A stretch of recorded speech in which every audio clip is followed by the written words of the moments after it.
Hi, welcome to another edition of our discussion on the Constitution. My name is Joseph Patterson. I'm president of UIC Jamaica, and we're going to be talking about a very important topic tonight. We'll be talking about the Constitution of Jamaica, and most importantly, what is being proposed by the so-called Constitutional Reform Committee, and what will that mean to you and to your family and to your life? Then we're going to look at the UIC's perspective and what we are actually proposing as a constitutional replacement. As you know, the UIC has never been for any reform of the Constitution. You can't take this very bad document and reform it into something good. We need a complete replacement.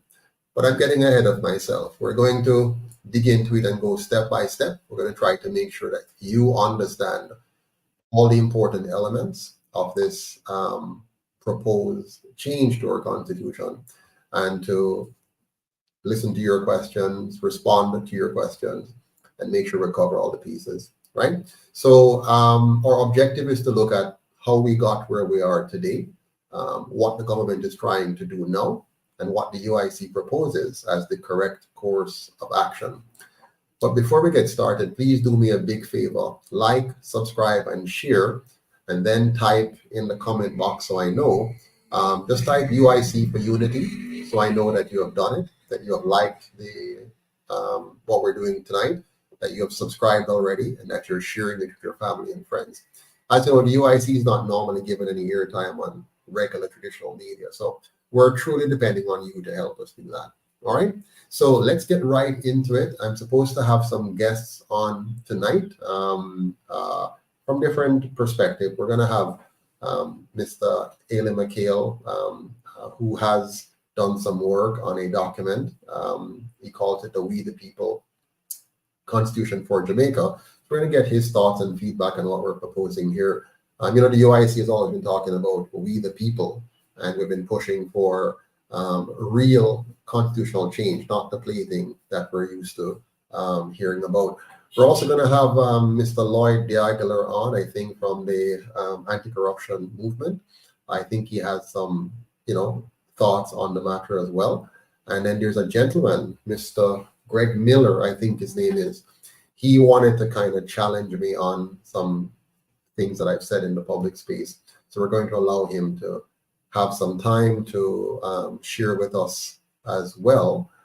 And I just want to welcome all of you who are online right now. There are tons of you already joining us. Greetings, Craig McKenzie, Patricia Burgess, For the Truth, Cool Guy, Godfrey Richards, Claudia Barrett. Big up yourself, Miss Barrett. Miss Barrett is our General Secretary now. I'm seeing Juliet jumping on as well. Good to see all of you. Ziggy, Watercress, big up yourself. Good to see you on. So yeah, we're going to get into a pretty important discussion. Now, you have heard different people presenting on the Constitution. You have heard from Jamaica for Justice. They did a pretty good job of facilitating a town hall meeting that quite a few persons did attend that meeting. You have seen the presentation done by PJ Patterson, my namesake, where he gave us his thought on this whole process of constitutional reform and change. Some very insightful commentaries, and I want to comment on that and break it down a bit for you and tell you what I got from it and what I want you to get from it, and how we should, place Mr. PJ Patterson and all of those speakers, Trevor Monroe, all the people who are giving their thoughts on this. I want you to listen carefully to what they have to say. But I want you to juxtapose it beside what the UIC is proposing. And you're going to see that we are similar on some things, but diametrically opposed on a fundamental issue. And by the time we finish here tonight, you're going to get a full understanding of that. Welcome, Lenworth Duffus. Good to see you here. Carl Spence, good to see you on as well. So welcome back to all the Uniters here in Jamaica and around the world. I'm seeing Canada represented. I'm seeing the US. I'm seeing England. And of course, there are persons across the Jamaican island as well, from east to west. So we're going to get into it. I want to do a little bit of a commercial. something I'm practicing now to do on all of our presentations, because I think it's important for us to acknowledge those who sponsor our programs to make them possible. So I want to promote tonight, where is it? Be Sweet Jamaica honey. Charlotte's Be Sweet Jamaican honey. It's real, it's pure, it's raw, it's organic honey, straight from the hive to the bottle. No additives, no preservatives, no heating or processing, just 100% pure, raw, organic honey. The good thing is we deliver internationally. So you can get these honeys wherever you are in the US, in the UK, in Canada, in France, Cayman, Barbados, and of course right here in Jamaica. Just a few of the different countries that we ship to. Now, a good thing about this, we do not sell in any stores. You can get it online at besweetjamaica.com. We are completely committed to shipping directly from our farm to your door, wherever you are in the world. So go ahead, besweetjamaica.com, and make your order. So that's the commercial for today. Now let's get into the subject matter at hand. I want to begin by looking at the existing system and what that represents. And then we're going to go into some reference points that will help us to kind of level set our thoughts on what does this Constitution really mean, where it's coming from, who was behind it, what was their intention, and how is that played out in terms of our lives on a day-to-day basis here in Jamaica. But let me do a quick check backstage and see who do we have. I see we have Lloyd Diaguilar backstage, and we have lost Mr. Mikhail. Give me a thumbs up, Naika, if Mr. Lloyd is ready, video and sound is good. Just send me a message, let me know if he's all ready to go, and then I'll be able to bring him in and Mr. Mikhail soon. All right, so let's take a quick look here on the system as it now exists. I wonder if I can share my screen. I'm going to try to do that. I'm going to share my screen and just show you an overlay of the system as it is today, and use that as a guide to the rest of our discussion going forward. So let me try the share screen, and I'm going to pick up this thing here. All right, so I hope you're seeing that. I'm going to put it on full screen here. So what you're looking at right now is just the UIC logo and our slogan, which is One Jamaica Stronger Together. In fact, this kind of guides the mission of the UIC and what we're trying to do. You know, our goal is to unite the Jamaican people. Our goal is to liberate the Jamaican people. Our goal is to empower the Jamaican people. And in order to direct our focus and our energy properly, we came up with a vision statement, which is we want a Jamaica that brings out the best in all its people. The current system, as you know, does not do that. The current system actually brings out the worst in our people, and we have to stop that. We have to change that. Let me see quickly if we now have all the persons in the back end ready and able. Naika, do we have everyone ready now to come on? Send me a message, let me know, please. I'm not seeing. All right, while we're waiting for everyone to be fully connected, let me just continue here. So our vision is a Jamaica that brings out the best in all its people. Our mission is a non-partisan constitutional republic of Jamaica that protects your individual liberty and promotes personal responsibility. All of these words are very, very important meanings. Non-partisan, you're going to notice that all of the people talking about the Constitution comes at it with a premise that Jamaica needs to have a partisan system. Even if they talk about unity and so on, they're still operating on the premise that we must have a partisan system where there are two or more parties fighting each other for state power. The UIC does not subscribe to that. We believe in a non-partisan system, and I'm going to tell you why and show you why this is best for Jamaica. And the foundation of this system is based on protecting your individual rights, individual liberty, and also promoting personal responsibility not the freeness mentality that we have been trained to expect. Our values are simple. We believe in individual liberty. We believe in personal responsibility. Another way of saying that is individual sovereignty and personal accountability. We believe in equal opportunity, equal rights, and equal justice for all. This includes land reparation and property rights. Very, very important. You cannot be a free person if you don't have property rights. The right to your body, the right to your intellectual property, the right to your creative property, whatever that is, the right to your the output from your work, in terms of what you have earned, the right to land as an indigenous Jamaican or the descendants of indigenous Jamaicans or those who were enslaved here. You have a right to the land, and you're going to see that the UIC is very big on protecting that right, while in the regular constitutional discussions, that's kind of a by the way. For us, this is not a by the way, this is a crucial part of fixing Jamaica the way it should be. Another core value for us is having a safe, clean, and orderly society, including having very punitive anti-corruption measures in place, which is to ensure that our governance, our government, our politicians are spotless in their ethics, in their morals, in the conduct of themselves within our governance model. So that's a key part of our values. And finally, a free and fair market economy, one that is bottom up instead of top down.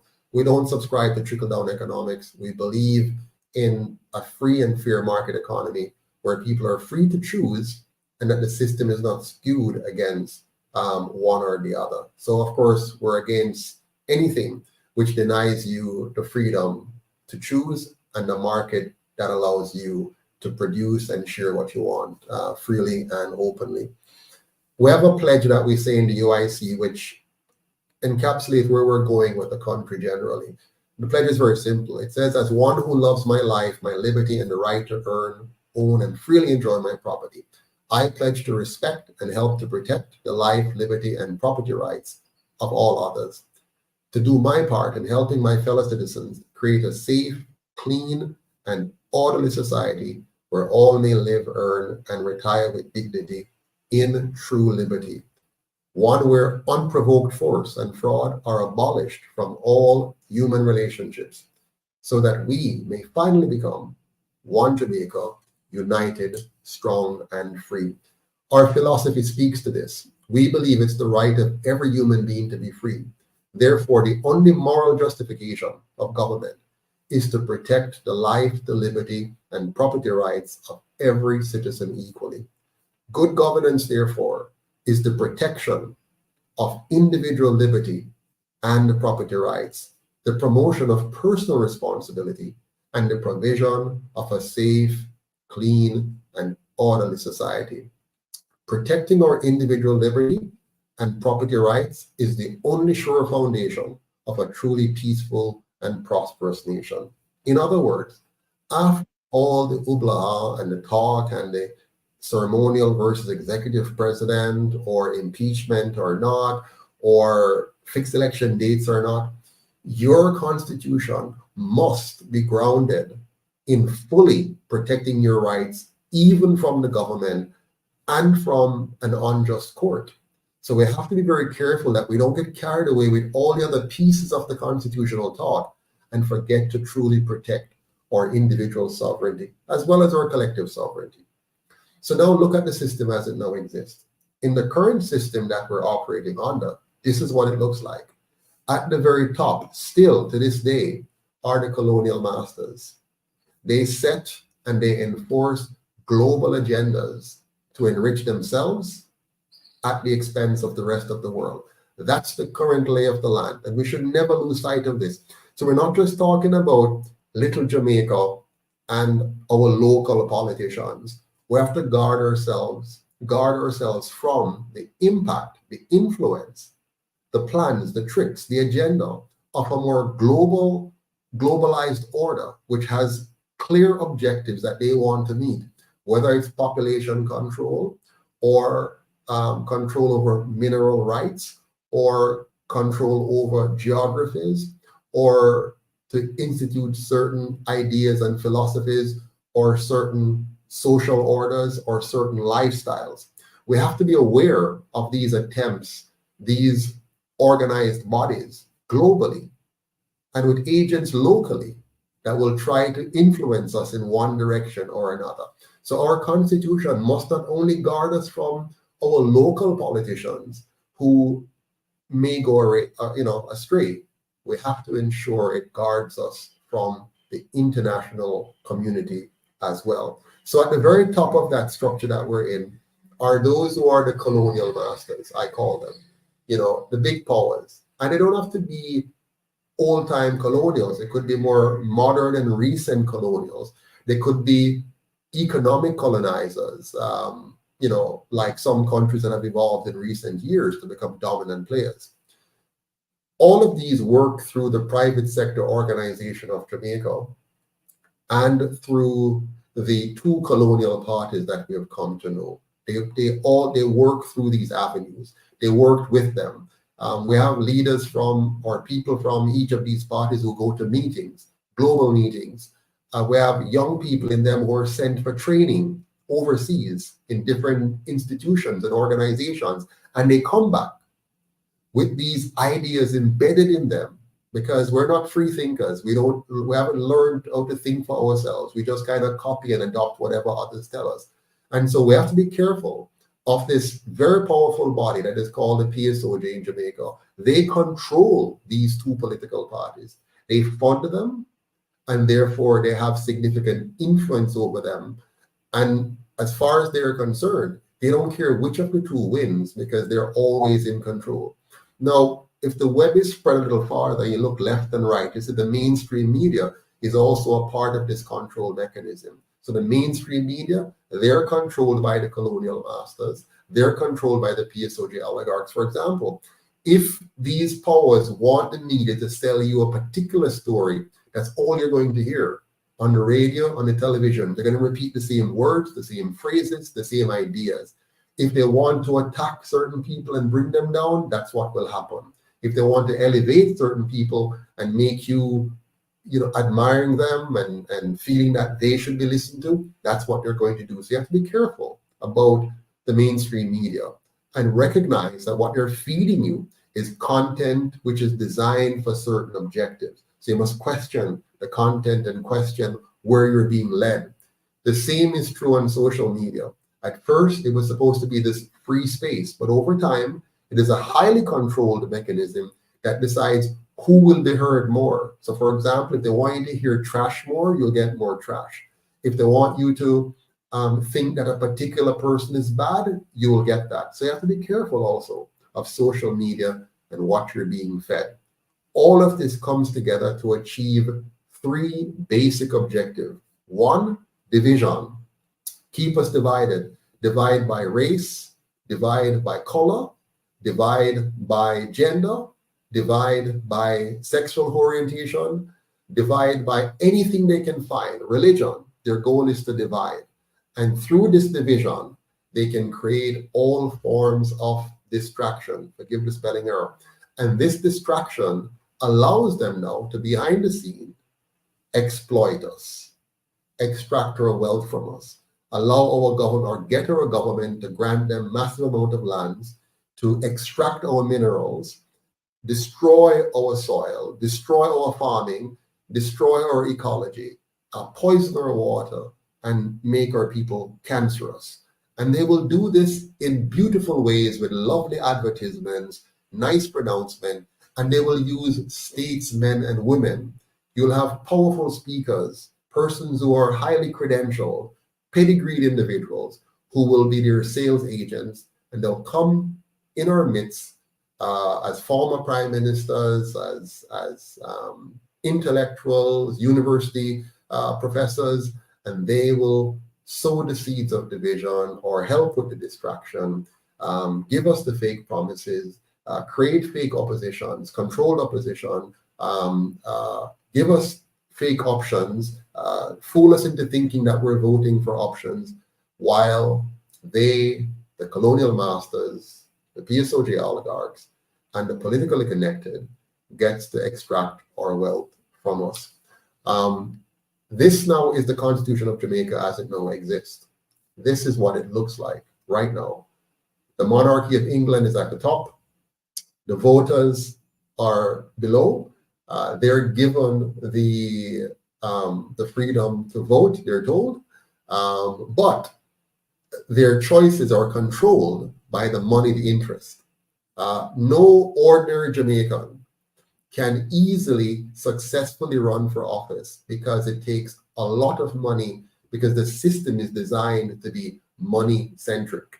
And so it takes a lot of money to run. Then only those who are funded by those with a lot of money will be heard, will be seen, and will have any chance. So even though they have given you the right to vote, they have effectively taken away your power to choose by limiting your choice to those who they'll place in front of you. And so they give you a colonial constitution, which I'll show you in a bit. A colonial constitution. It's not a Jamaican constitution. It's not written by the people of Jamaica. It's not for the people of Jamaica. And it will never help the people of Jamaica. It will help those who want that constitution to be in place. So the people continue to vote, but they're voting in every instant for their own demise. So watch the arrows carefully. The people vote who they vote for. 63 parliamentarians. And we say, yay, we now have representatives. No, you don't. These parliamentarians are funded and owned and controlled by the party with the support of the PSOJ oligarchy. Okay? From these parliamentarians comes a prime minister and a leader of opposition. The prime minister gets to appoint 13 members of a 21-member Senate, and the opposition leader gets to appoint 8 persons of that 21 senators. This means the prime minister has an automatic advantage. The people did not elect those senators. Those are appointed lackeys, partisans. They use it to showcase people are going to run for office, run for MP seats later on. It's for friend and company, maybe somebody in business who want to try their hands at politics. They get an appointment, a plump appointment there. Maybe they want to bring their friend into cabinet, so they appoint them there and then appoint them into the cabinet. So here the prime minister is extremely powerful. In fact, the prime minister is a dictator for 5 years, as I will show later on. This prime minister has tremendous powers. One, he appoints the senators. And because he appoints the 13 senators, and all of them will want him to further appoint them to a ministerial position, they're never going to seriously challenge him. So he controls the Senate. The same thing, those who were elected as MPs with him, they all want a seat in the cabinet. And he can appoint any one of them and he can dismiss them at will. So they're also beholden to him. So the prime minister controls the House of Representatives, he controls the Senate, and by extension, he controls the entire government because he also heads the executive. Now, there are cases where that can break down because of internal partisan wrangling, but generally speaking, he's the most powerful person in the government, and he has almost unfettered powers based on the design that we have now. It's a very, very bad design. It gives the prime minister control over a rubber stamp Senate. In fact, the current prime minister tried to cement that even further by having them sign undated resignation letters. He also has control over the House of Representatives, and by extension, he controls the entire apparatus of government and even influences and tries to control the judiciary. So you can't even get fair trials and objective judges, except, you know, depending on the partisan mix of the judges, because they're all partisan for the most part and can't think clearly. So in the end, we have a system which is built on the foundation of corruption from the very beginning.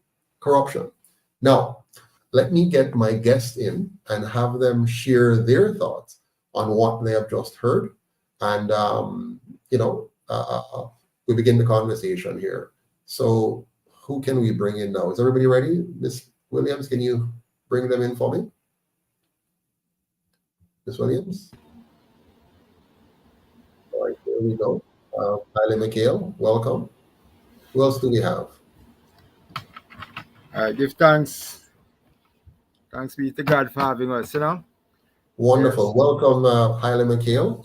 How are you doing? Yes, we are representing here on behalf of the people of Jamaica. This document that you have been talking about that I have proposed was actually sent to Parliament 6 months before the All Prime right, Minister. we're going to come to that. We're going to do it in stages, one step at a time. We're going to go one step at a time. Mr. Lloyd Diagalier, can you hear us? Is your camera working? 1 second, Ale McHale. I can hear you. I can hear you. Can you hear me? Loud and clear. Can you hear me? We can hear Okay, you. very good.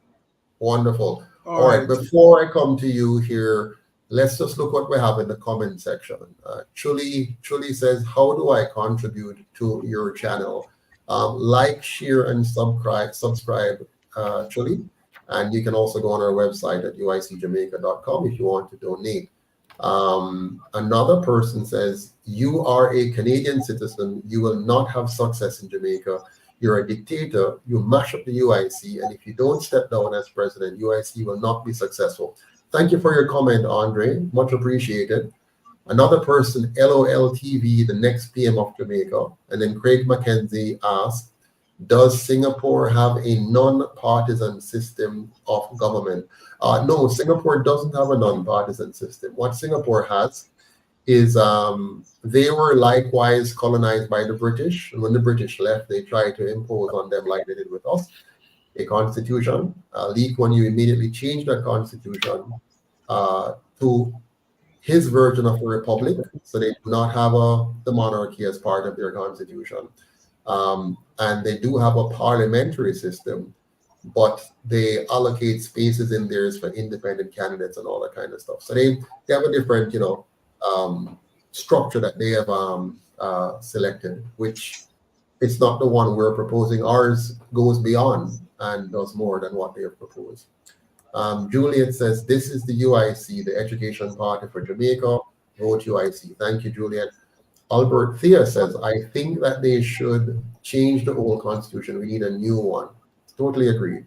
Good evening, Sir Patterson from Kirk. Pick up yourself, Kirk. Rebel TV, good to see you on. Someone says, raise your camera, Mr. Patterson. Raise your camera. Ms. Taika, is anything wrong with my camera? Ms. Williams, is it good? Ms. Williams? No? All right. Miss Williams, help me out here. If I need to do something with my camera, let me know. It looks fine to me. Carleen Smith, we are left with two options, two that outbid each other. Okay, all right. All right, good. So, Mr. Lloyd Diaghileer, you saw what I just presented. Was there anything in there that you took exception to, or that you want to elaborate on, or that you disagree with? Anything in particular?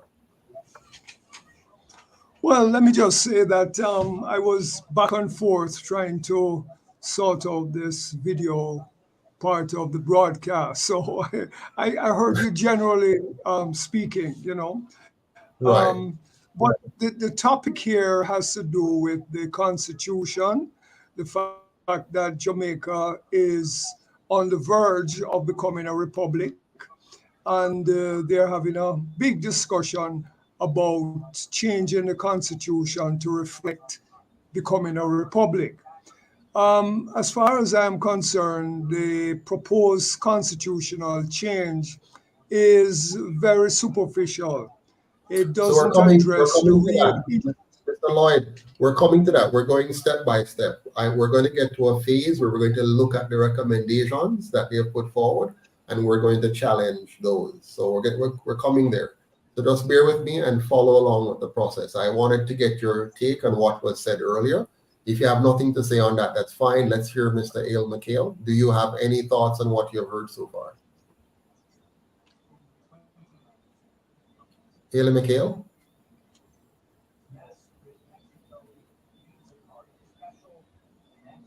Ale McHale? All right, Naika, we seem to have some problems there. We're not hearing again. I think his voice is gone.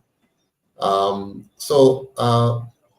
Diaghileer, we'll come back to you again. All right, I'll present some more and get your thoughts. And we're moving along. By the time we're finished here tonight, we're going to go through what is being proposed, and we'll get your take on each of those elements as we go. Okay? And there's quite a bit of them for us to talk about.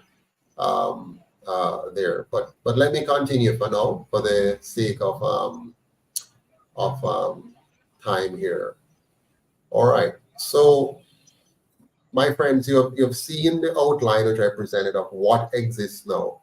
It's very important that we know where we are and what we're leaving to go to what next. If we don't understand what we have presently and you're just hearing about changes, you don't know what is it you're really trying to change from.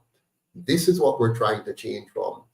A 5-year dictatorship, a lack of checks and proper checks and balances, full checks and balances, a colonial construct which was given to us and which our so-called leaders, I call misleaders, accepted and implemented on the Jamaican people.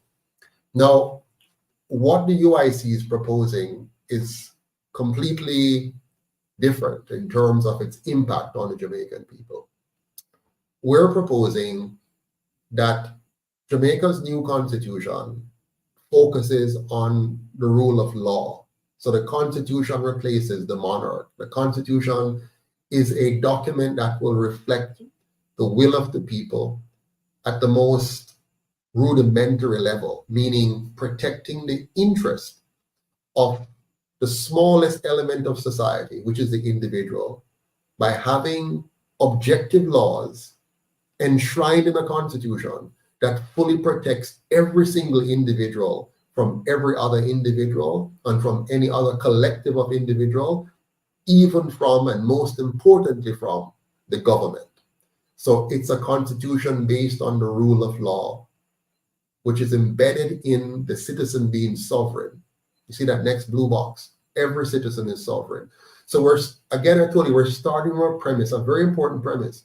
The premise is your sovereignty, not all the noise you're hearing. The premise is protecting your individual sovereignty so that whenever there is another major outbreak of anything in the world, or there's a major crime problem that the government wants to fix, or whatever it is, the government will not have the tool of a constitution which permits it to violate your fundamental rights and freedom under any pretext. And I know that sounds alarming, and those who are in the space of talking about constitution, they believe in the government having some amount of power to curtail your individual rights when it sees fit, and it has all kind of nice arguments to support that.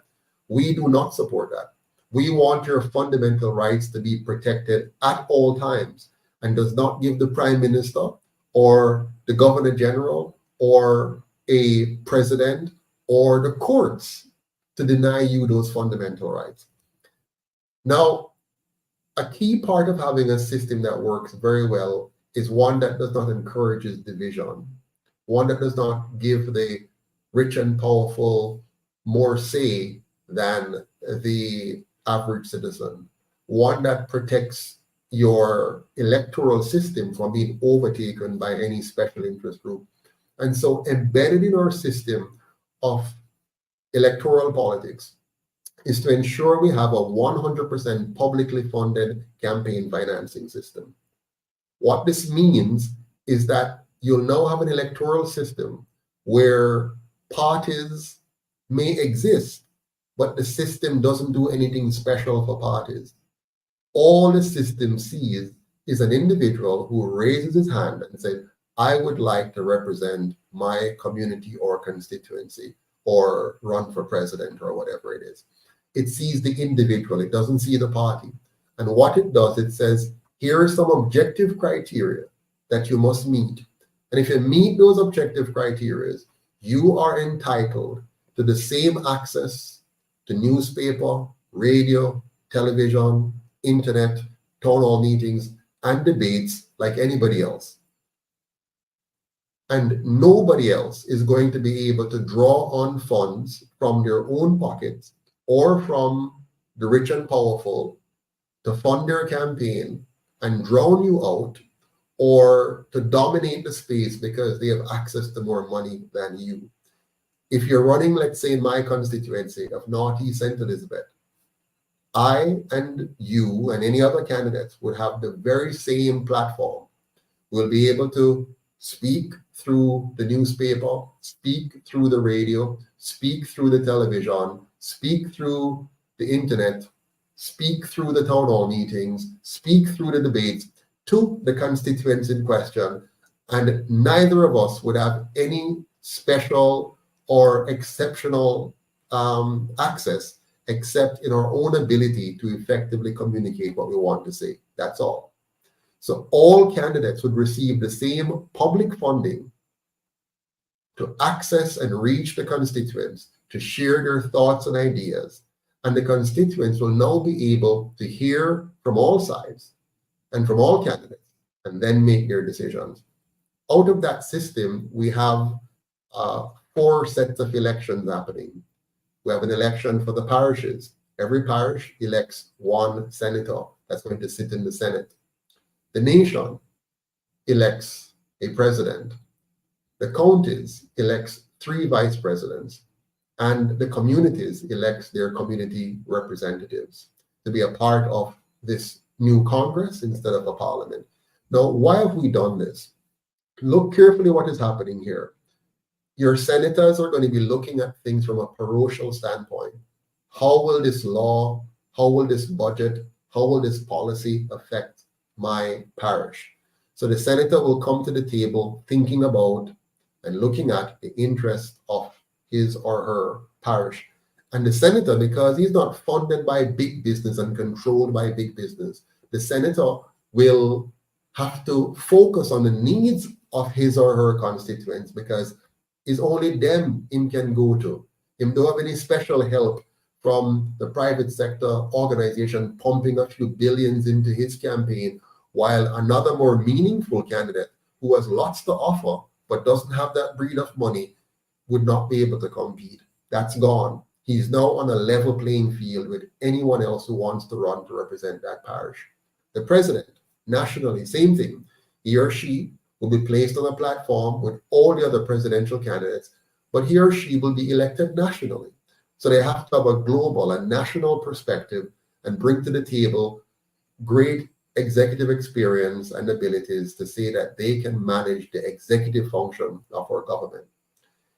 He or she will be counterbalanced by 3 vice presidents that he didn't select or she didn't select. They were elected from the 3 counties, Cornwall, Middlesex, and Surrey. Why do we do this? You want to have representation within the executive that balances the geography of the country to look out for the interests from an executive standpoint of that balance. And most importantly, you want to have 3 vice presidents, because in a very corrupt society, sometimes you want to bump off the president and become president. We balance that out. You don't know if you would be the person selected if that were to happen. The president, together with the 3 vice presidents and the president's running mates, a general secretary who is your chief of staff and a treasury secretary who is your finance minister, they will form the core executive branch of our government. But I jump ahead of myself. When the president is running, he or she will have 2 running mates. And why did we do this? We want to ensure that the president has an ability to show us what kind of persons would he or she nominate for key positions in the overall government. So you're going to get a taste of that based on who he or she nominates to be his chief of staff or general secretary, and who he or she nominates to be the treasury secretary, who is your finance minister. And they're going to be the 3 persons who were elected on that ticket. But remember, they're counterbalanced by 3 vice presidents that were elected independently, who will sit in that core executive branch. They're going to nominate subject matter experts to sit on the courts, to serve as ministers of governments or heads of departments. And so they're going to nominate these people, but they can't appoint them like the current prime minister is able to appoint who he wants.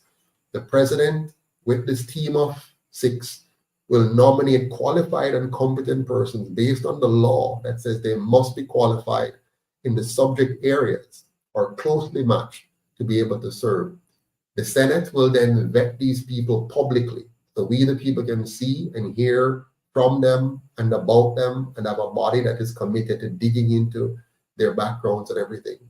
Once the Senate is complete its review, it sends a recommendation to the House of Representatives, which is where you have your community representatives, and they will vote yes or no to the recommendation of the Senate based on the nomination of the core executive branch.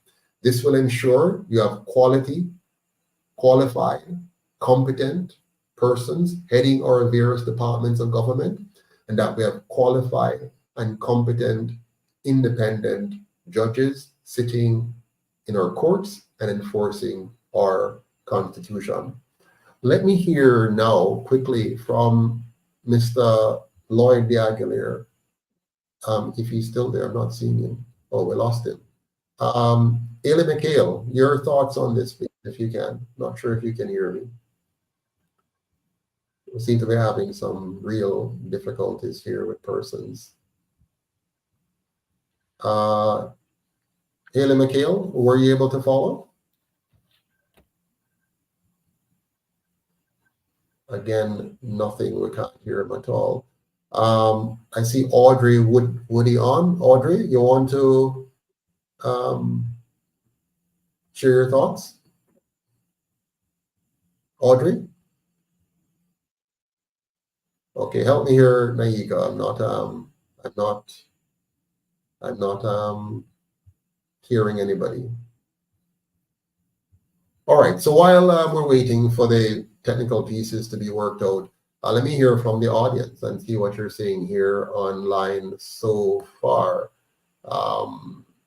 I see where Patricia says, based on the level of corruption in the current government, yet no one is held accountable. That says a lot about the law and how it's implemented. Yes, the Jamaica people are so uneducated.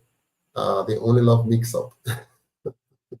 And Speng says, one UIC, keep doing what you're doing. Great evening, my fellow Uniters, says Janet Chokanowski, one of the directors of the UIC. Jelly Pepper says, good evening, Mr. Patterson. Anas Graham here from London. Is there anything in your manifesto to have the Caribbean currency giving the Caribbean more strength? And also, do you follow occurrences in Africa?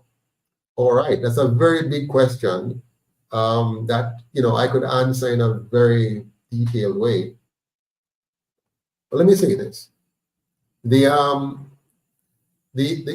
don't need a currency. We need money. We need real money.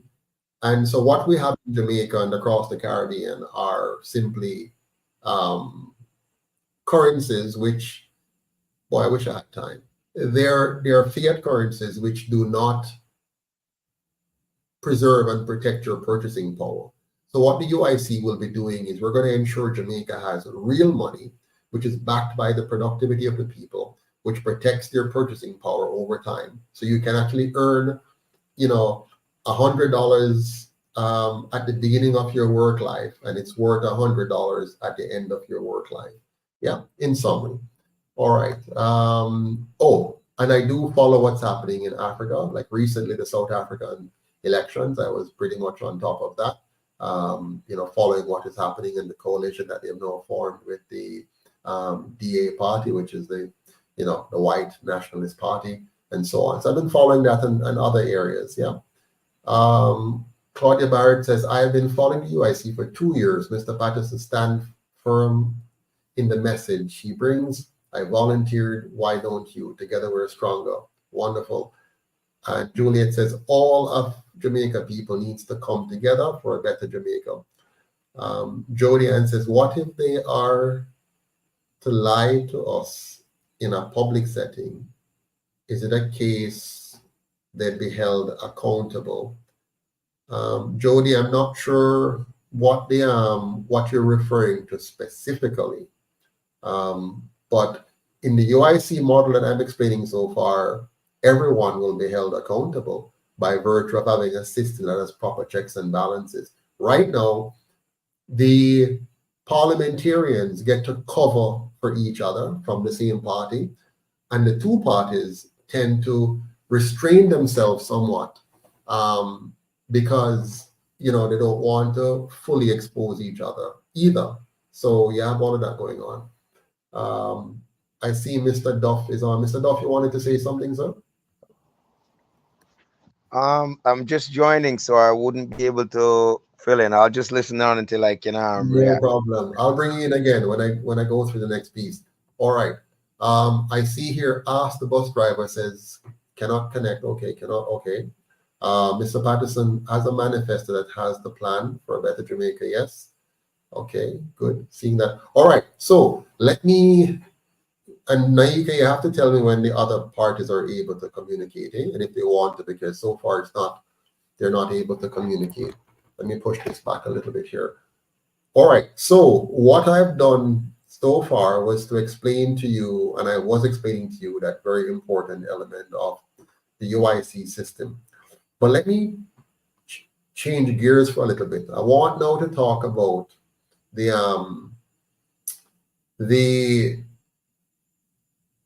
how do I say this? I want to now set the stage for what the Constitutional Reform Committee has presented to us, okay? And for you to appreciate my next set of comments, I want you to hear from the horse's mouth what they have said about the existing order in council, which is called the Constitution of Jamaica. And I'm choosing my words carefully because the truth is Jamaica doesn't have a constitution. I know this might sound strange to you. What we have is an order in council. What is an order? It is the monarchy, the monarch of Britain, giving an order to her subjects in Jamaica that this is to be your governing document from this day forward. It's very important to understand. So it's a constitution is very different from an order in council. But we have been trained to say constitution. And on the document that we have, it says order in council, and in bracket it put constitution, because it's really not a constitution. It is an order document that will be treated like a constitution. I hope you're following me. So now I want to share with you some words from P.J. Patterson. I want you to hear from P.J. Patterson himself as he explains to you the origin of this constitution. And then I'm going to share with you how critical it is that you take every one of his words very seriously and apply that to your response to what the Constitutional Reform Committee will now share with you, what they're going to bring forward and say to you that this is what you ought supposed to follow. So in this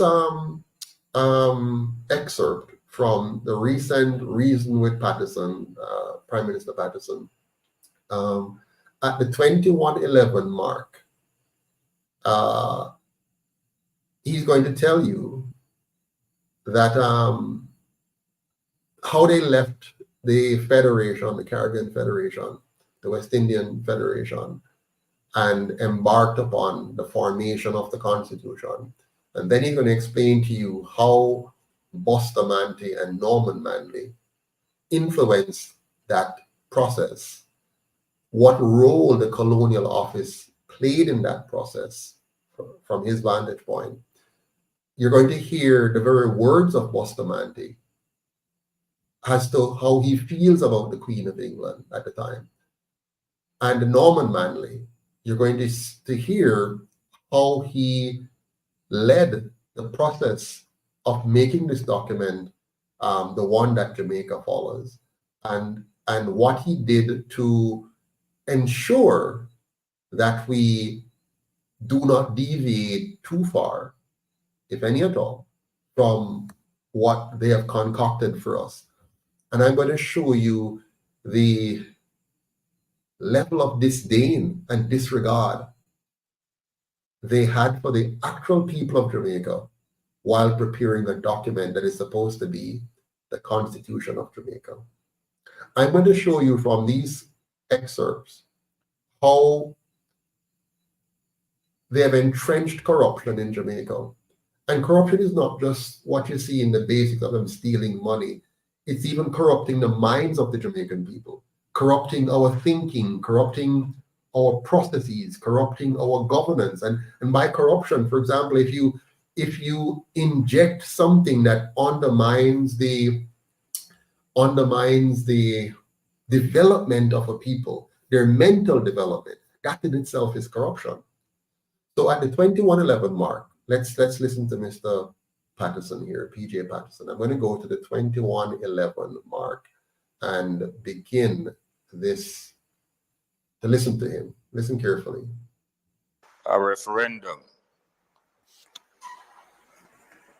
When that referendum was held, Hold on a little bit further.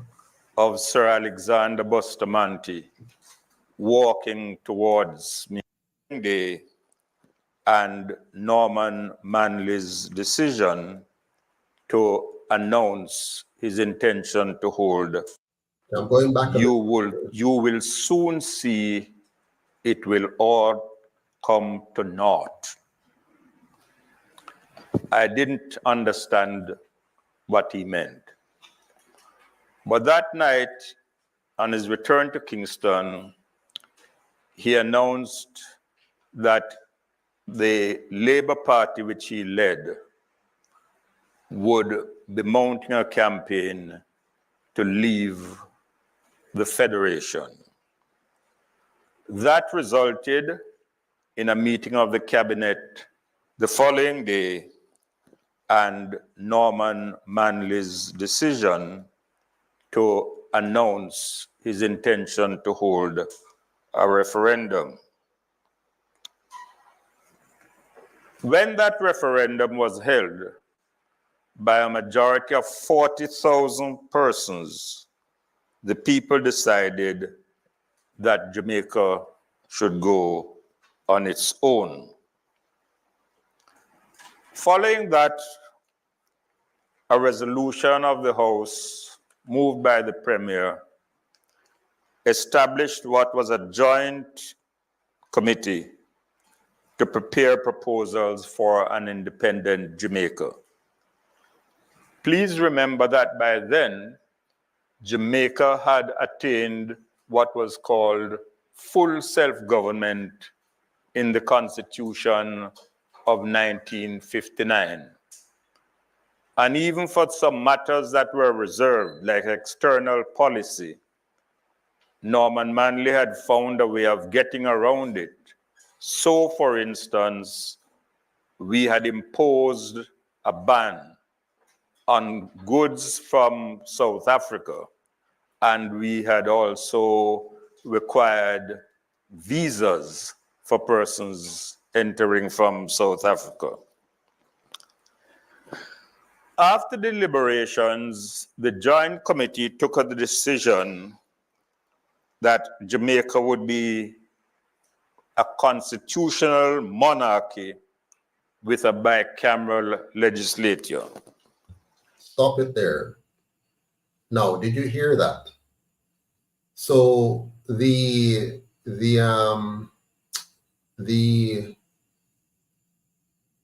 people of Jamaica were taken into a referendum, and both parties battled it out. The PNP at the time wanted to remain in the Federation, Caribbean Federation or West Indian Federation, which I agree with. The JLP decided no, they don't want to stay in the Federation, and the matter was put to the people in a referendum. 40,000 people voted in favor of the Jamaica becoming going independent.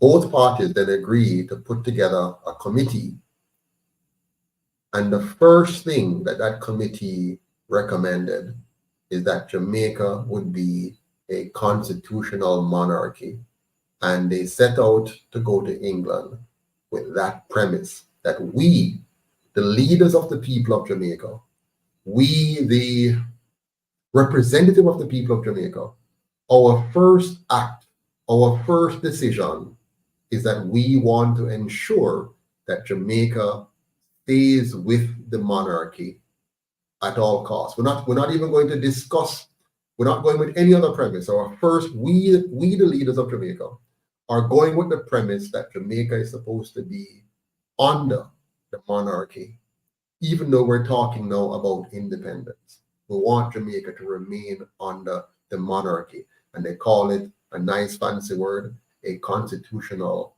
monarchy. Okay? Now, listen to what he says after this. Very important.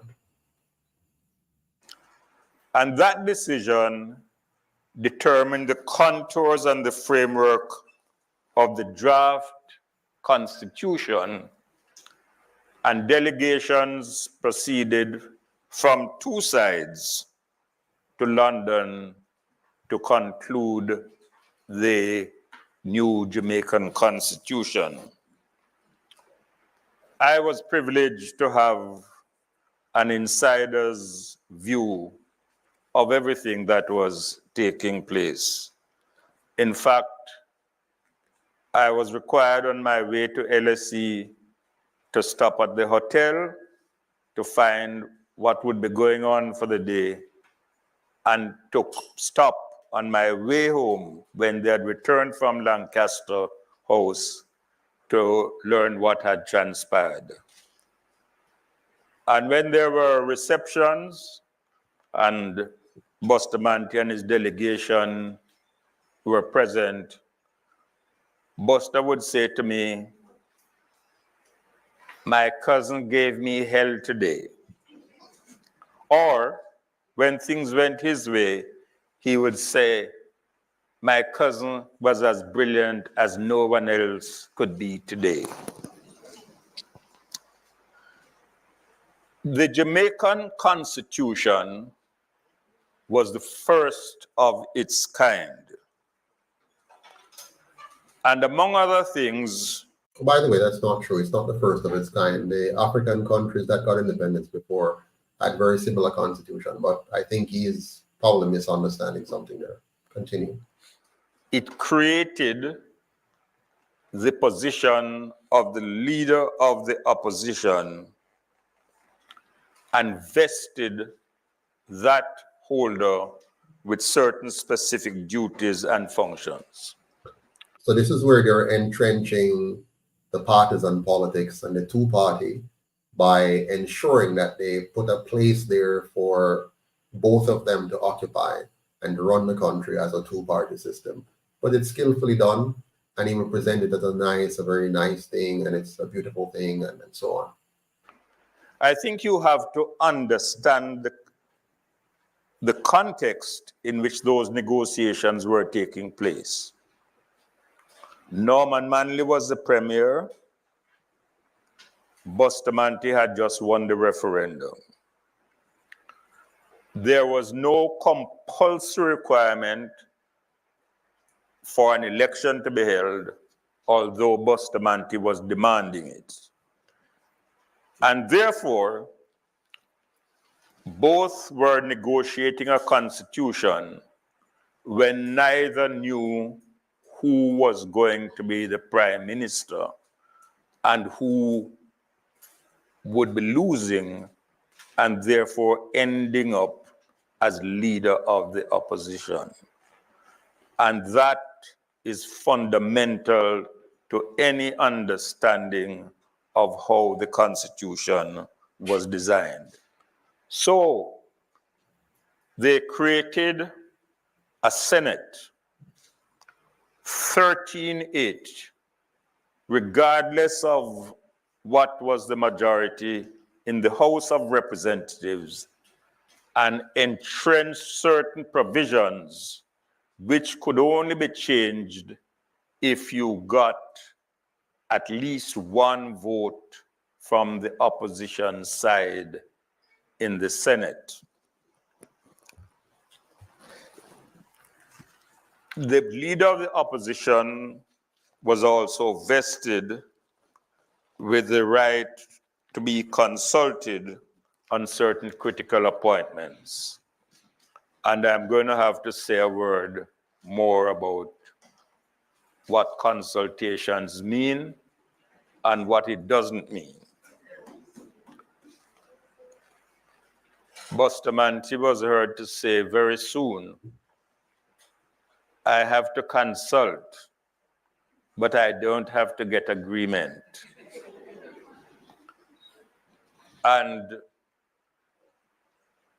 we have to look at what that has resulted in the course of time.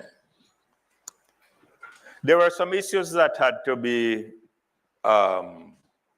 resolved in London and, of course, sanctioned by the colonial office. Don't miss this piece, okay? Please, you don't want to miss what he has just said. Notice the point he's making here is that, and he says it so subtly and it kind of slipped by us. They had to make sure that they were in compliance with the colonial office. Who is the colonial office? The colonial masters. They had to ensure that whatever provisions they were putting into this document, that it were sanctioned by the colonial government. These two parties have always been working for the colonial government. They have done a masterful job of pretending to be working for the people of Jamaica, but they have always, from the time of Marcus Garvey, when they colluded together, when these two parties colluded, first they were working as one, called the PNP. Later on, they branched off into two when the JLP was created, and we had the perfect controlled opposition, where the people would feel as if they have a choice, but both choices are being controlled behind the scene. In this case, they were being controlled by the colonial office, the colonial masters, and they're also being controlled by the planter class, the plantocracy, those who owned and controlled the major assets of Jamaica. They had that covered. They also controlled the media. So whatever the people were reading in the Gleaner, which was the major media at the time, that was all controlled content. Prior to that, they had led a campaign to discredit our good friend Marcus Garvey and to undermine his political party, because that party at the time was truly of the people, by the people, and for the people. And so, if you watch carefully, and by the way, Mr. Patterson is very charming. PJ Patterson is quite charming. He knows how to, woo a crowd. He has held office for 14 years straight. His government, beginning with Michael Mann in 1992, had 18 and a half years straight. So he knows how to make us feel good and to say things in a way that soften our hearts and get us to believe, oh, what a sweet, No, pay attention. What he has just told you in a nice, soothing way is that they had to go to the colonial office and they had to make sure that the colonial office signed off on and sanctioned what they were going to implement on the Jamaican people. Very important. You're going to be floored now when you hear what comes after this. He's going to say it very nice, but please listen very carefully and pay attention to every word. Please pay attention. Watch carefully what he's going to say now. But I think it's true to say that the broad provisions in the Constitution were determined by the two parties representative at the talks. Bustamante had a way of saying things in very short, simple, but profound terms. And he announced from the start, I am with the Queen and for the Queen, full stop. Did you hear that? Bustamante began the constitutional discussion, began the process of moving Jamaica into an independent, so-called independent era. he began that entire process by making it very clear that he is for the Queen and he is of the Queen. His exact words, I am with the Queen and I am for the Queen. Remember that, Bustamante. I am with the Queen and for the Queen. He never said, I am with the people and for the people. Of course, if he were speaking with the people, he would have said that. He would have said, I am with the people and for the people. Shoot me and leave the people is what he would say in front of the people. Just like their offsprings today. They come and they tell us nice things, but then behind the scenes, their true masters take over. So Bustamante says, I am with the Queen and I am for the Queen.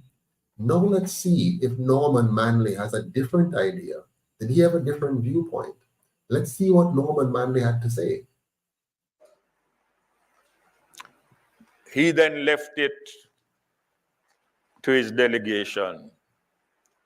And of course, Manley, the legal scholar, who was steeped in the doctrine of the greatest authority on the unwritten English Constitution, Professor Dicey, was the one who crafted the provisions of the Constitution that not only entrenched the monarchy deeply, but I should point out that if a referendum is held where there is not a 2/3 majority from the Senate, it can't be changed by a simple majority in the referendum.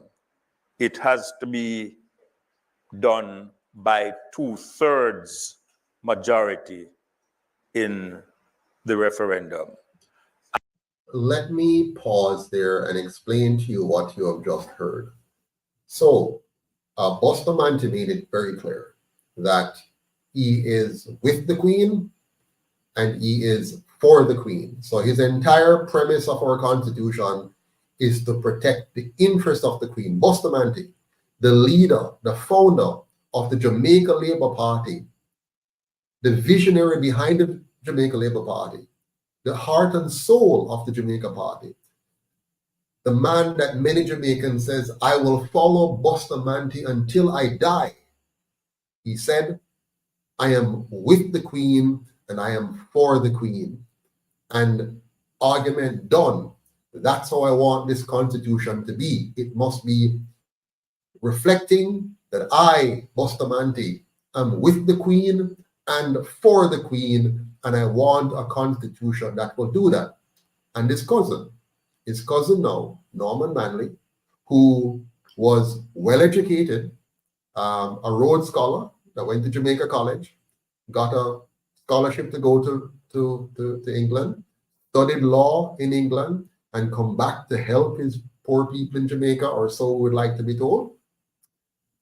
He did not disagree with Bustamante, but went on to ensure that he crafted a constitution based on the thinking of our colonizers, and he ensured that he entrenched that deeply in the document, meaning it must be difficult to change. And here is how they have framed it. If you want to change the Constitution, you must get 2/3 majority vote in the Senate, and you must get a 2/3 majority vote in the House. Let me explain that to you mathematically. There are 21 senators. So for you to get 2/3 majority, the 13 from the government side must vote yes. And they will vote yes because they're controlled. They are rubber stamps. They're not, they're not independent thinkers and independent representatives. They are there to represent the party and more directly to represent the leader of the party. So the 13 votes is guaranteed there. Then you need one more vote from the opposition side to get a 2/3 majority. So no change can happen in the constitution, their constitution, if you don't get a 2/3 vote in the Senate. You must also get 2/3 vote in the House. Now, very rarely do you have one party winning more than 2/3, more than, what is it now? If you have 63 times point, 1 second here, 63, so 42. Very rarely you have 42, being won in the House, right? But that's what you need, 42 supermajority in the House. Now, after that, you then go to a referendum. So you don't just win that, you have to also go to a referendum to then change the constitution. If you don't have that, Manley said, you must get a 2/3 majority of the referendum, meaning when you go to the people, 2/3 of the voters have to agree. So he deeply entrenched this monarchy, this Queen of England and her heirs as the supreme leaders, the supreme representation, the supreme executive body over the people of Jamaica. These two men, or founding fathers, if you will, they saw more benefit investing sovereignty in the hands of our colonial masters, those who enslaved and beat and rape and extract the wealth of our people. They felt it more advantageous to invest that power in their hands. Let's continue to hear what he says after that. And please bear in mind that no political party in its heyday, no matter the sweep, has ever won 2/3 of the vote of the electorate. There was, in accordance with the British practice, a separation of powers. But the difference between the monarchical system and the republican system is that each part is headed by the monarch. So it is the monarch's legislature, the members of the cabinet are Her Majesty's ministers, and the judiciary are Her Majesty's judges. You hear that? So every organ of our government, from legislature to judiciary to the executive branch, all of them comes under the monarch. And they have had this in place now for 62 years. And Mr. P.J. Patterson himself, who has won several majorities for 18.5 years, 14 years straight for him personally in office, they never changed this. Mr. Siaga, who had 100% of the House of Representatives, in that election that the PNP boycotted, he had a supermajority in the House of Representatives. More than a supermajority, he had the entire House. He had every single seat in the House, and he had every single seat in the Senate. And he did not pursue the basic fundamental changes necessary, if that was a real constitution, to make Jamaica truly sovereign and truly independent. I want you to think about that carefully. Carefully. Michael Manley, with his supermajority in 1972, 1976, never made the change. Siaga, with his absolute majority in the mid-1980s, never made the changes. Bustamante and Norman Manley is on record, said here by Mr. P.J. Patterson, that they were for the Queen, with the Queen, committed to the Queen, and fully entrenched the monarchy in the Constitution. And right now, the game they're playing with us is the game they've played with us before, where they want us to be divided. And one of two things will happen.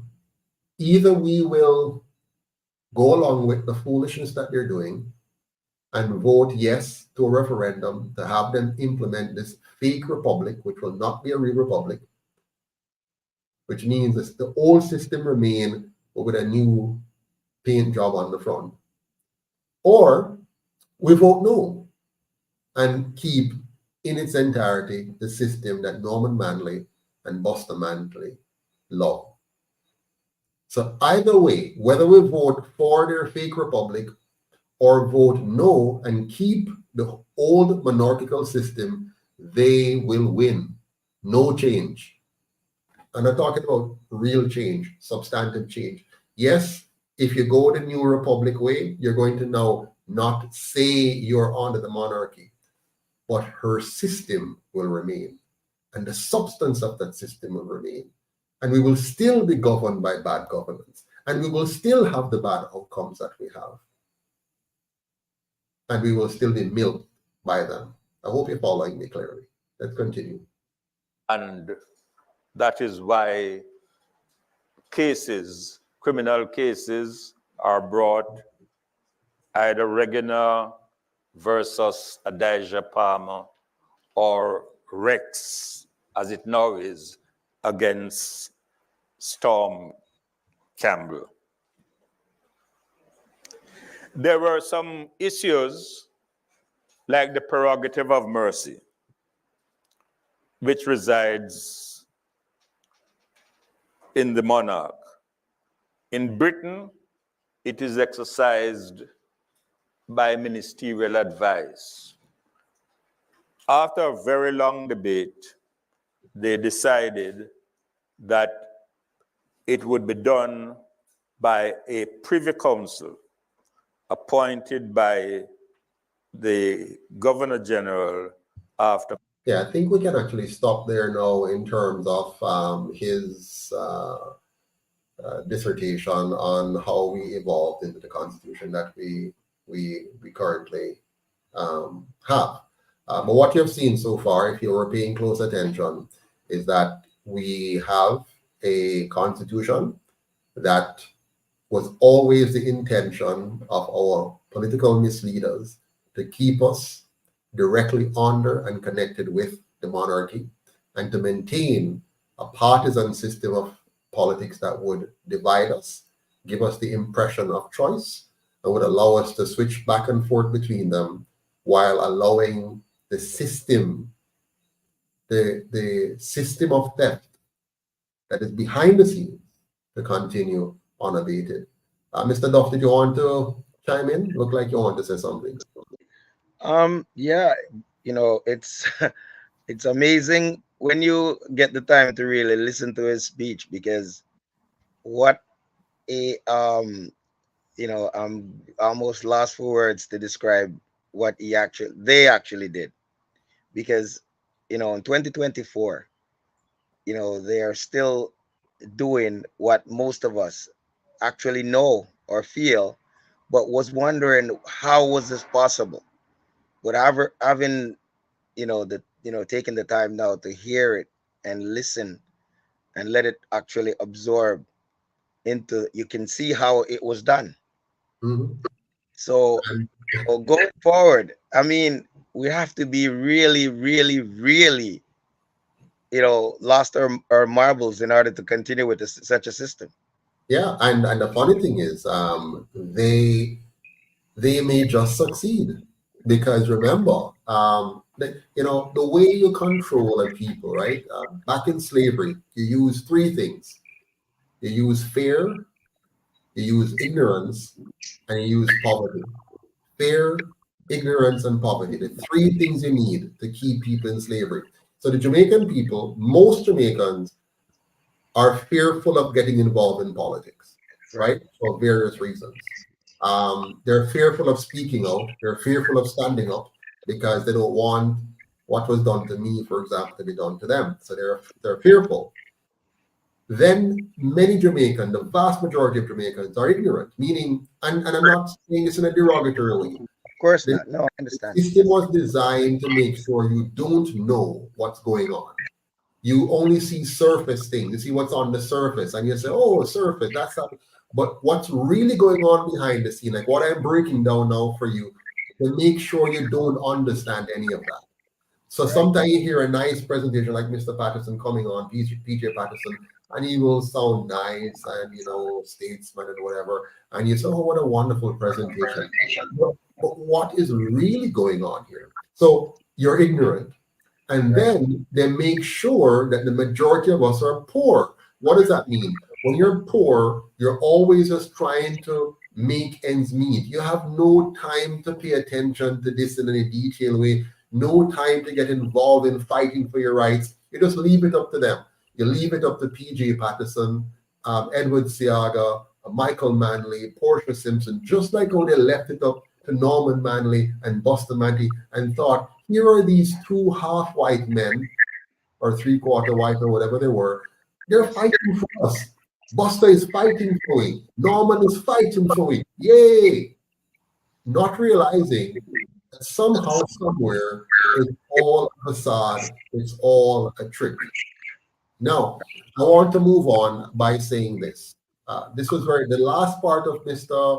Patterson's, PJ Patterson's commentary. He says, well, in effect, he was telling you that there's no true separation of power.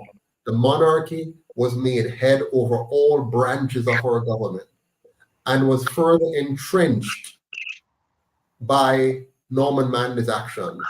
That meant they cemented the system of mental corruption in our so-called constitution, in our governance model. They cemented that and depraved the minds of our people, and we're feeling it today.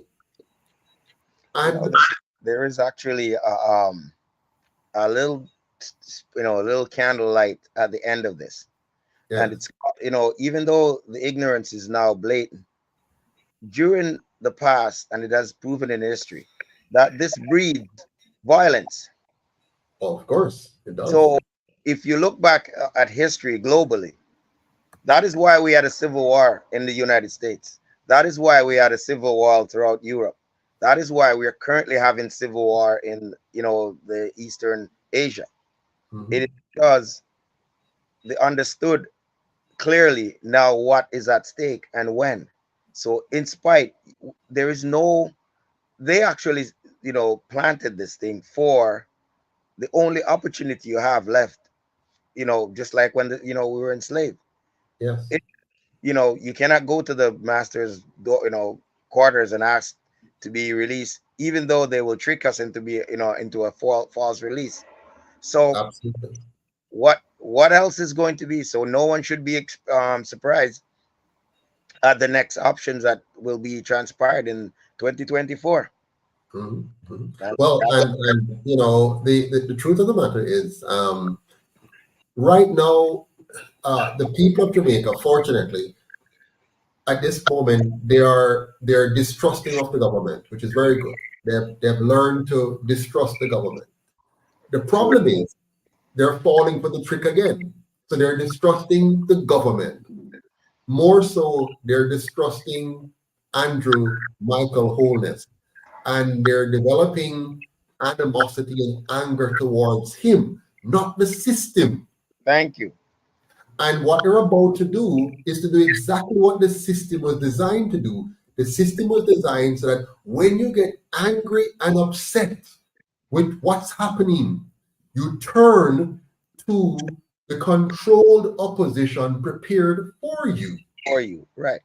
So you're going to turn from Andrew and you're going to say, he's horrible, he's this and he's that. And I'm not disagreeing with you. But Andrew is not the problem.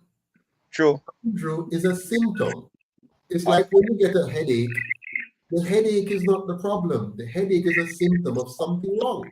Else. For example, if you go for a long period without drinking enough pure, clean water, you're going to get a headache.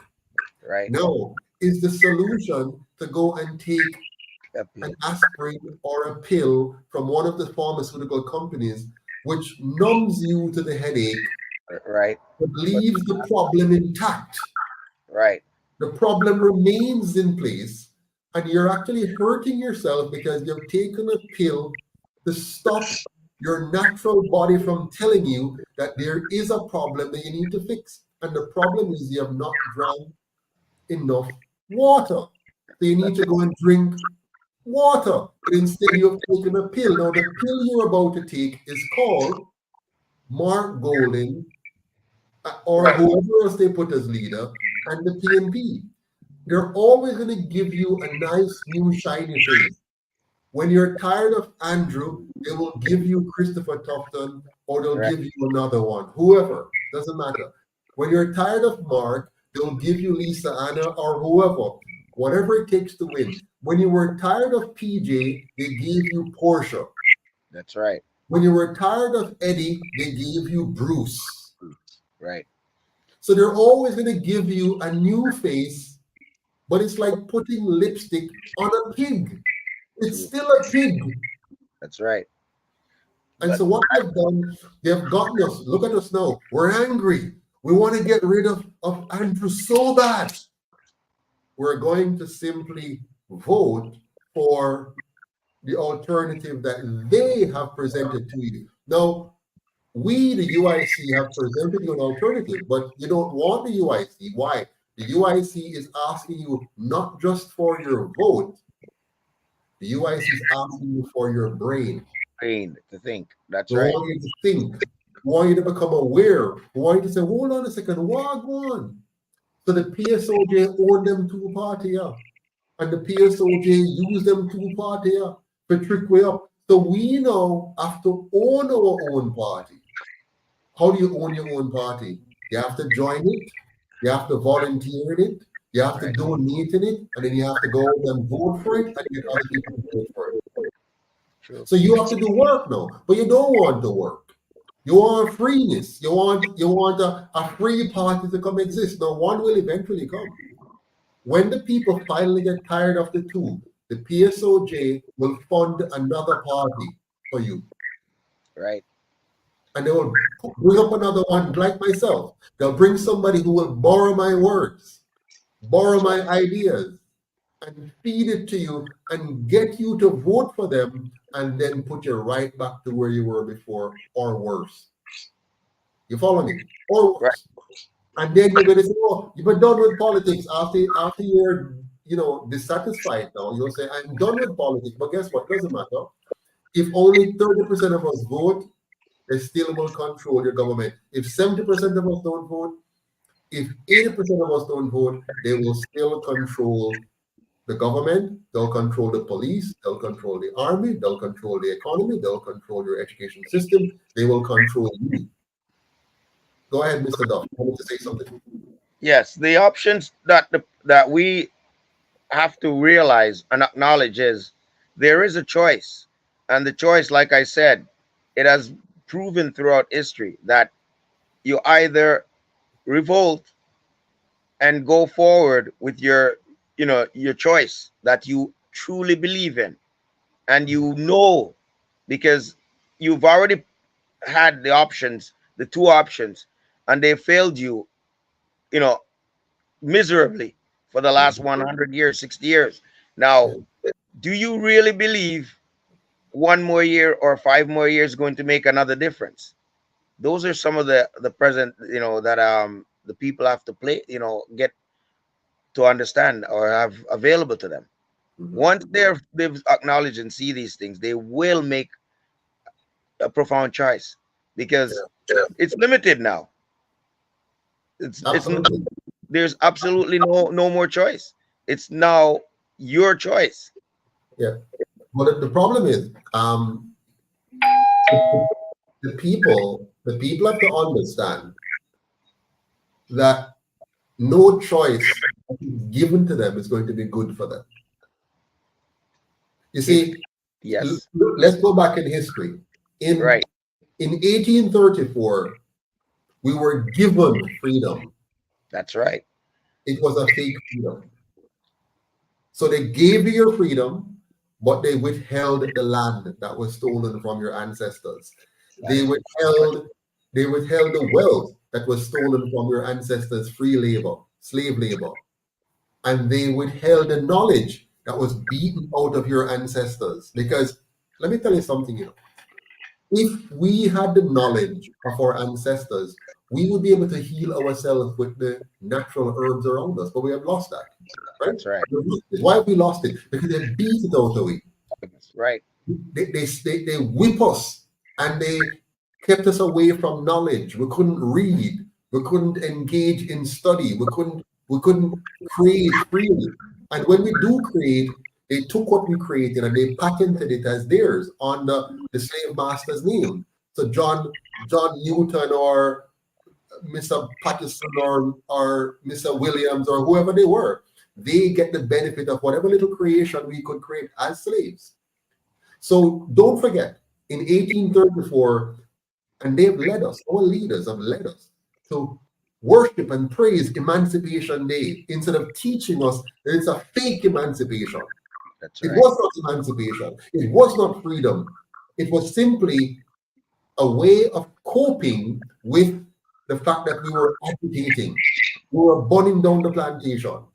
That's right. We were creating some serious problems. I can't use all the words I would use because they don't want us to. They're trying to box us in with censorship, so we can't say different words. Look what they've done to us. We can't speak freely anymore. True.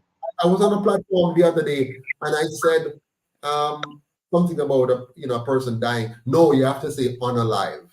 Right. I'm like, what madness is this about unalive? That's correct. So here's what I myself today posted a reaction to a nonsense, and I've gotten I received a message from them from TikTok that I violated their absolutely the community. my personal opinion. You violated their community standards. You can't speak freely. So you must talk, but you must only say what they want you to say. They're programmers. And I'm trying to tell Jamaica, we need to jump out of this thing. We need to jump out. We need to say, no, we're not going there, sir. No, both the two colonial parties are this and them a take away. Their goal is to take us down that and to make us a part of that system of censorship, that system of denying you your rights. But what I was saying before, so 1834, they tricked us with this fake freedom. Now watch what our misleaders have done. The very same land that should have been returned to us in 1834, okay, to this very day, our own misleaders, black men and women that look like us, they have continued the colonial idea of holding on to the land that belonged to us and causing us to slave to buy land. And then they have followed the same colonial practice of charging us rent on our land. When you suffer and buy it, you suffer and work hard and buy a piece of land and build a piece of house, they still follow the ideals of the colonial masters and charge you a property tax, a rent on that. Where do you buy something and pay rent on it forever? I go buy a pair of shoes. Where do I buy my shoes and pay my GCT tax? And then every year I must pay a tax on my shoes. Every year I must pay a tax on my bicycle. Every year I must pay a tax on my bedroom set. But here we have it. We have bought into it. I have Jamaicans fighting with me and arguing with me that how you want Jamaicans not to pay property tax. Every other country do it. If every country is doing foolishness, do you want to follow it? Let's follow through. I just going to say this again too, that our biggest issue right now is basically we are not paying attention globally to what has actually transpired. No point in our entire life have we ever been given anything that is worthwhile. So we have to take it. It must be taken. If we did take independence, we would have never been in this situation. If we did take what are rightfully owned to us, we would not be sitting here having another, referendum or planning to have a referendum to have a clarification on where we go from here. So here we are. If we continue to wait to be received, we will continue, because the global population have never waited. They go out and take it, and that is what they are afraid of, and we have to bring forth or present it. Yes, it means a challenge to the status quo, that like the social medias. You can't say this, you won't be able to do that, but we have to find a way. We have to find a way to allow people to really realize, like we said, it starts off with this basic things. You can't say this, you can't think out differently. You sooner or later we won't be able to actually walk or fashion Yeah. ourselves differently. Everything will be, decided for. In fact, everything has already been decided for us. We don't even realize how much we have been decided for. You don't have access to your health care. You must follow what they prescribe. If you talk to somebody who is not a medical doctor under their system, following their rules, telling you what they want you to be told, that person will be jailed. Right? That's correct. Because they're wrong. If you try to do your own financial investing and speak to somebody who is smarter than you, who knows about investing or whatever, and if they don't tell you to do what is prescribed, and if they don't get a license first to say they will tell you what is prescribed, they're going to jail. So you can't get honest, real, good financial advice, because you have to go to the people who are trained to tell you what they should tell you and not what you should know. Your health care, the same thing. Your school, your children's education, they take your money from you and then they build a school system and say, this is where you should send your kid. And if you don't, you have to find more money to send them to a private school and so on. So they have cornered you. They have cornered your education, cornered your economy, cornered your health, and now they're cornering even your speech. And they want to go even further now. They want to say, we have the right to decide what we inject in your body. But pause a second. Remember, I was saying before that they give us things. So in 1834, they gave us emancipation and freedom. 100 years later, they gave us the right to vote. They gave us the right to vote. Right. What's going on here? Now, quick thing for you. If in 1834 we were free, we should have also gotten the right to vote in 1834, shouldn't we? Right. Why did it take 100 years for us to now have the? So that means that was really fake freedom, completely fake.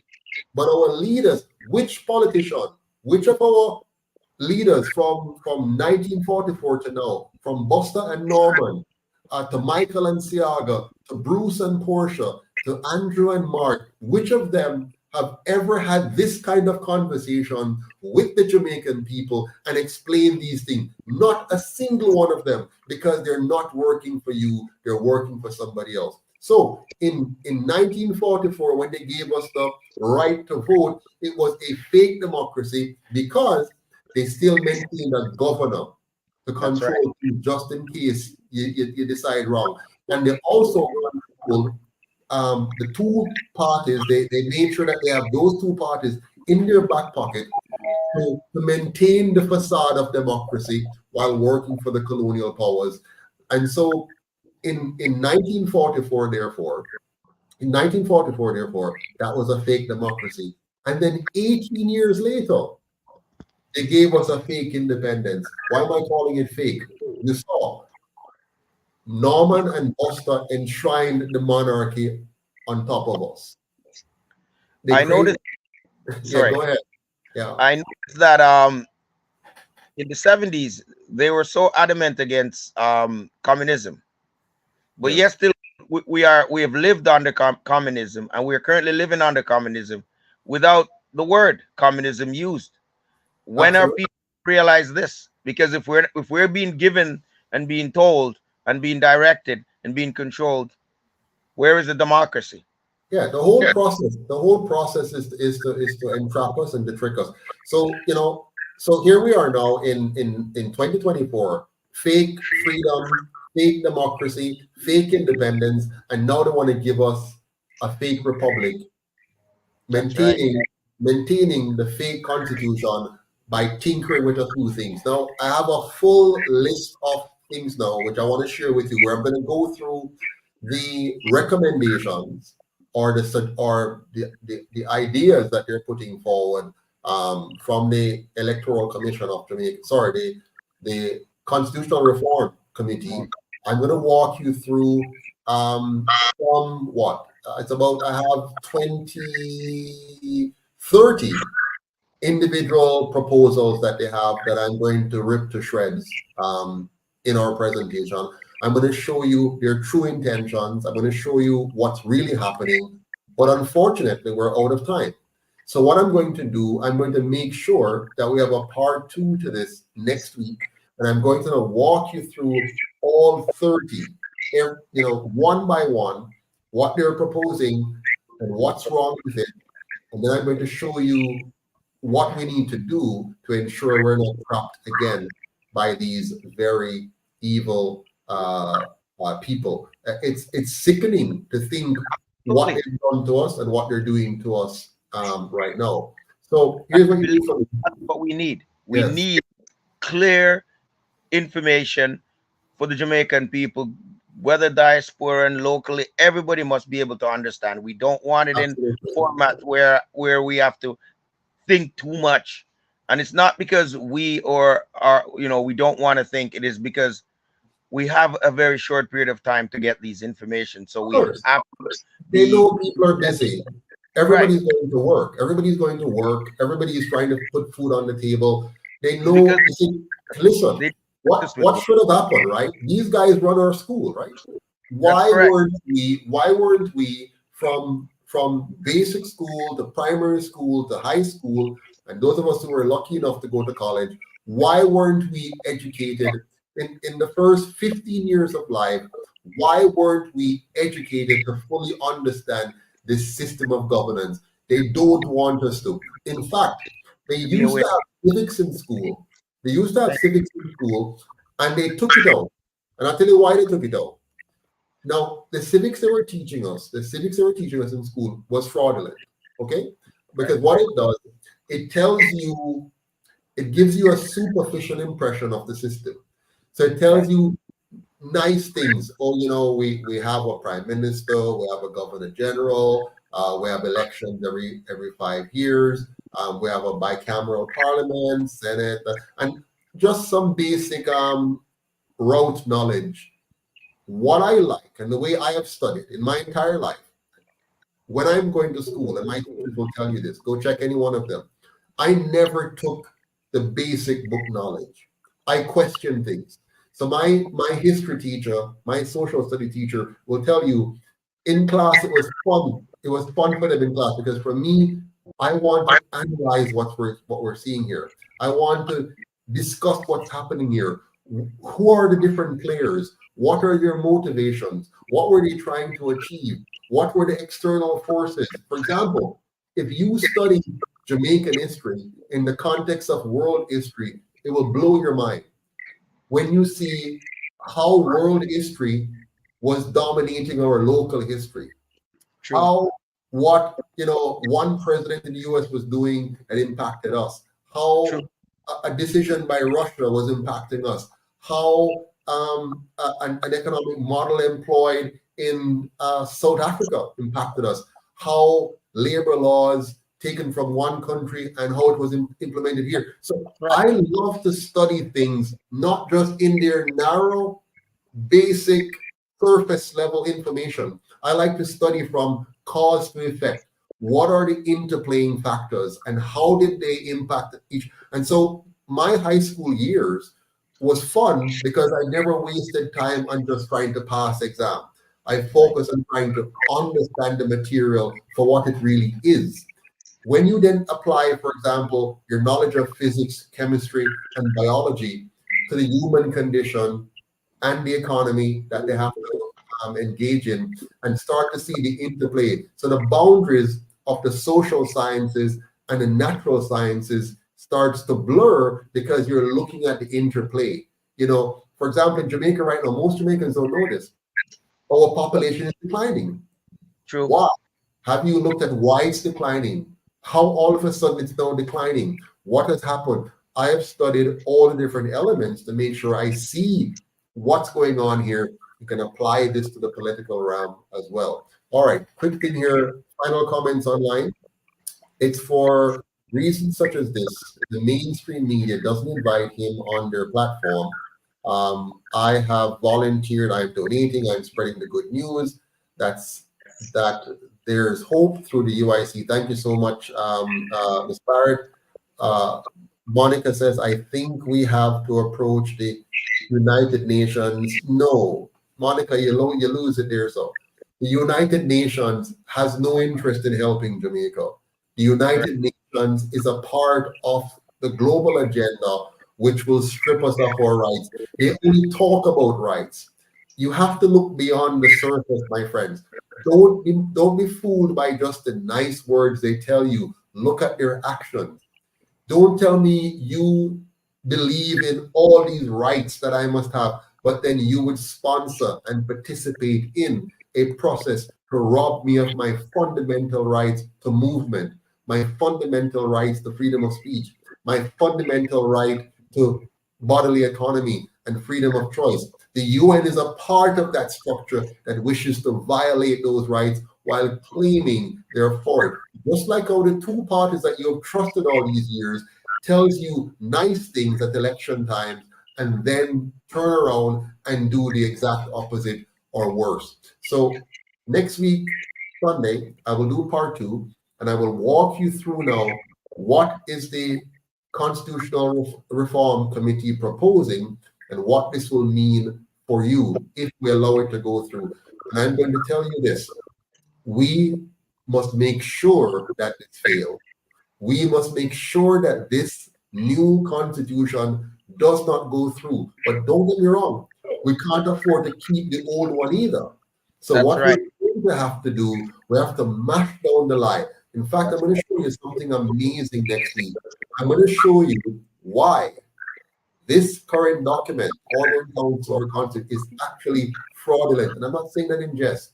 I'm going to show you legally that it's a fraudulent document and that we should not in any way, shape, or form actually allow it to govern us.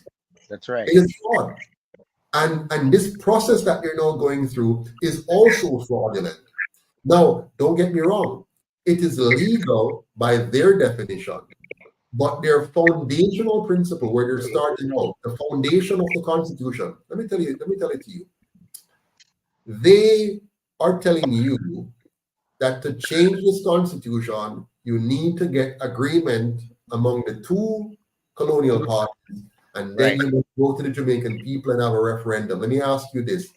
Did they have a referendum to initiate the current Constitution? Nope. Did they have a referendum to initiate this Constitution? Did they, listen carefully, did they have the Jamaican people ratify this Constitution? Absolutely not. They had only one referendum. And that referendum was, do you want to stay in the West Indian Federation or do you want to leave? That's right. Stay, yes. Leave, no. Right? I want to leave or I want to stay. That was the question. It's after that referendum that they then set about, the two parties came together and they agreed that they were now going to make Jamaica independent, and they formulated a position which they took to Britain, and that position was that they will now take Jamaica into independence, but they will ensure Jamaica remains under the monarchy. So they were going to deceive the Jamaican people, lie to the Jamaican people, manipulate the Jamaican people into thinking that they're about to be a truly independent nation, just like how they lied to them when they made them believe they were going to have a democracy, just as how the colonial masters lied to them when they said you are now free in 1834. Our misleaders misled the Jamaican people into thinking that they were going to have an independent Jamaica, and instead what they had was a document that simply says you are now the subjects of the crown in a different way. We're now going to allow you to run up and down and kill each other, fighting for these two parties, but you're going to be under the monarchy any way. And that document was never brought to the Jamaican people to say, vote on this to tell us whether you want this or not. So this is a fraudulent constitution. It has no basis in law, and no Jamaican should be looking to that document as the basis for anything concerning their existence in this country. In other words, you have just now discovered that we have the legitimate right to rise up and completely overthrow this system of governance and replace it with a true constitution, a Jamaican constitution, a real republic, a true republic where the people are sovereign and where the rights of the people are protected, not just from local criminals, not just from elected criminals, but even from international groups that wants to come here and exercise their manufactured right to decide what Jamaica should be and where we should go. They'll want us to change our lifestyle to suit their objectives. They'll want us to take on their medicine to achieve their objective. They'll want us to adopt their banking and their financial system to achieve their objective. And I say no, and you should say no too. This constitution is fraudulent. It has no basis in law. And we should tell the government to take your fake constitution and put it where the sun never shines. We are going to have our own constitution written by the people, for the people, to ensure we have the freedoms that our forefathers died for. Nanny, Sam Sharp, Paul Bogle, George William Gordon, they died for this, and Marcus Garvey suffered for it, and we must not allow them to trick us once again. They tricked us in 1834, they tricked us in 1944, they tricked us in 1962, and we must not allow them, by God, to trick us in 2024. True. I agree 100%, because as it's proven in the past, they have never given us anything worthwhile, nor given us proper tools to really work with. So why would they start now in 2024? Absolutely. Oh, that's basically where I stand with that. Yeah, I have to go now, forgive me. But thank you very much, Mr. Duff, and thanks to all of you on the program. Thank you so much for joining us. It was really a pleasure talking with you. Next week, Sunday, we're now going to go into the CRC, dig into the details, and list each and every one of their fake proposals, and we're going to make sure that they don't get away with this. Share the live, like the live, comment on the live. Let me know how we did tonight. Give me or us, 100% or 10 out of 10, whichever one, or tell me where we have gone wrong. But we're here for you. And remember, we want to create one Jamaica because we're stronger together. One Jamaica, united, strong, and free. See you next week, Sunday at 6:30 p.m. Same time, same place. Thank you so much for your time. Have a good night, and God bless you all. Take care.